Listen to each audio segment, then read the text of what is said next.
সূরা মারিজের 23 নম্বর আয়াতে বলা হচ্ছে,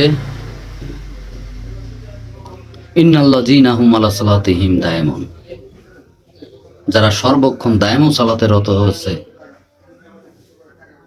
সেটা কি ওয়াক্তিয়ার থেকে উত্তম নয়? তো দায়মুন শব্দের অর্থ হচ্ছে প্রতিষ্ঠিত, অহরহ, অনবরত, বিরতিহীন। তো আপনি ওয়াক্তিয়া সালাত করেই এত কথাবার্তা, আপনার কথার জন্য অনেকেই কষ্ট পাচ্ছে। আপনি কি দায়মি সালাতে রত আছেন? আপনার নামাজ কি প্রতিষ্ঠিত হয়েছে? কোরআনুল কারিমে তো সূরা মারাজের 23 নম্বর আয়াতে বলা হয়েছে, এবং তাদেরকে মুসল্লি বলা হয়েছে যারা বিরতিহীন প্রতিষ্ঠিত সালাতে রত আছে। সেদিন সাকার নামক দোজকে তারা গমন করবে এবং জিজ্ঞেস করবে, আপনারা কেন এখানে? তখন বলবে যে আমরা মুসল্লি ছিলাম না। সূরা মারাজের 23 নম্বর আয়াতে খোঁজ নিয়ে দেখুন। সূরা কাহাফের 28 নম্বর আয়াতে বলেছে, যাদের কলব গাফেল তার সাথে চলা যাবে না, তারা পথভ্রষ্ট, তাদের কলব জিকির করে না, কঠিন হয়ে গেছে। তাহলে এই জিকির কি মুখের জিকির, কলবের জিকির? কলব পবিত্র হলে কলবে জিকির হবে, আল্লাহ নামের জিকিরের হরকত জারি হয়ে যাবে। সেটা মুখে জিকির করতে হয় না। এখন ধরুন আপনি 1 ঘন্টা অজ্ঞান হয়ে গেলেন, কিংবা আপনি অন্য কোনো অবস্থায় আছেন, সেন্সলেস অবস্থা, তাহলে আপনার মুখের জিকির তো বন্ধ হয়ে যাবে। তাহলে আপনি কি সর্বক্ষণ সালাত বা জিকিরে থাকতে পারলেন? অবশ্যই না। কিন্তু যদি আপনার কাল্ব জারি হয়ে যায়, কাল্ব জারি হয়, কালবে আল্লাহ নামের জিকির একবার চালু হয়, এই জিকির সার্বক্ষণের জিকির, কোরআনে তাই বলা হয়েছে, দায়মন, সর্বক্ষণ প্রতিষ্ঠিত, অহরহ, বিরতিহীন। সেটা আপনি অজ্ঞান অবস্থায় যদি থাকেন, আপনার কালবে আল্লাহ নামের জিকির চলতে থাকবে। তো আপনার কি মনে প্রশ্ন জাগে না, তাহলে সেই জিনিসটা কেমন, সেই পবিত্রতা কেমন, কিংবা এটা কেমন করে হয়?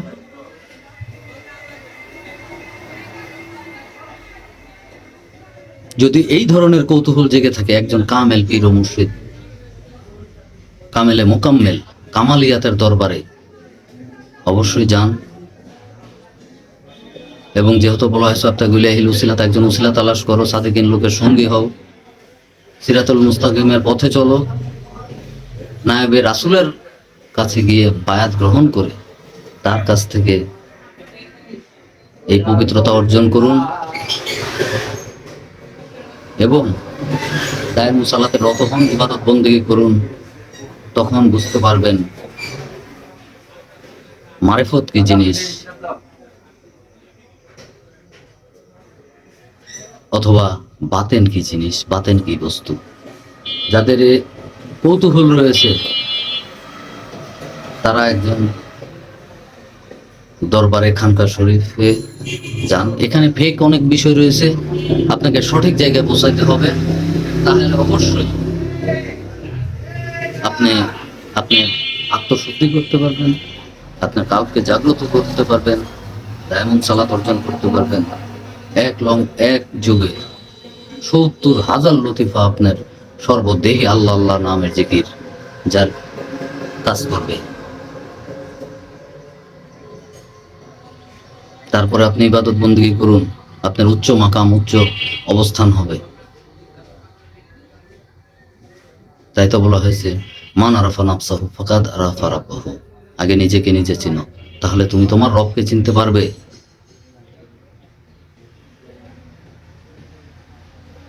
নিজেকে নিজে চিনতে গেলে যে চিনেছে, যে জেনেছে, তার কাছে যেতে হবে, নতুবা একা একা এই কাজ করা। এটা তো আল্লাহ পাকেরই নির্দেশ। তো আপনি যেমন জাহেরি সবকিছু করছেন আল্লাহর নির্দেশে, এই আয়াতগুলো আল্লাহর নির্দেশেই মেনে চলুন, পালন করুন, তাহলে বুঝতে পারবেন আপনি নবী, রাসূল এবং আল্লাহকে পেতে পারবেন, অবশ্যই পেতে পারবেন। আজকে এই পর্যন্তই কথা, আবার পরবর্তীতে অবশ্যই অন্য কোনো বিষয় নিয়ে আসবো ইনশাল্লাহ।